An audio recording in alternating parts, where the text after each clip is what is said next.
ভোটাধিকার, আইনের শাসন ও ন্যায় বিচার প্রতিষ্ঠা, এই লক্ষ্যকে সামনে রেখে জনগণের দোরগোড়ায় পৌঁছে যাচ্ছে বিএনপি।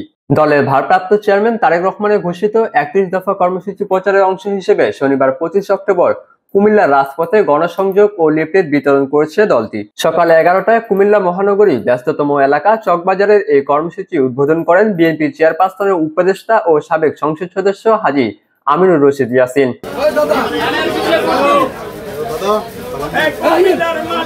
চকবাজার ফয়সাল হাসপাতালের সামনে থেকে শুরু হওয়া এই গণসংযোগে তিনি পথচারী, ব্যবসায়ী এবং সাধারণ মানুষের হাতে ৩১ দফা কর্মসূচি লিফলেট তুলে দেন।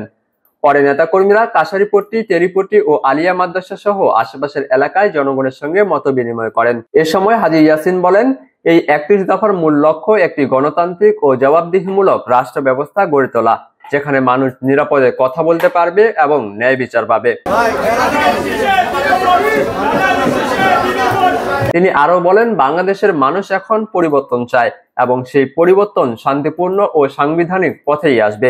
এই গণসংযোগের মাধ্যমে জনগণের মনের কথা শোনার পাশাপাশি দলের বার্তা পৌঁছে দেওয়া হচ্ছে। কর্মসূচিতে উপস্থিত ছিলেন কুমিল্লা সদর উপজেলা বিএনপির সাবেক সভাপতি অ্যাডভোকেট আলী আক্কাস, দক্ষিণ জেলা বিএনপির যুগ্ম আহ্বায়ক আতাউর রহমান ছুটি এবং মহানগর বিএনপির যুগ্ম আহ্বায়ক আব্দুর রহমান ও ভিপি নজরুল ইসলাম সহ বিএনপির বিভিন্ন স্তরের নেতাকর্মীরা।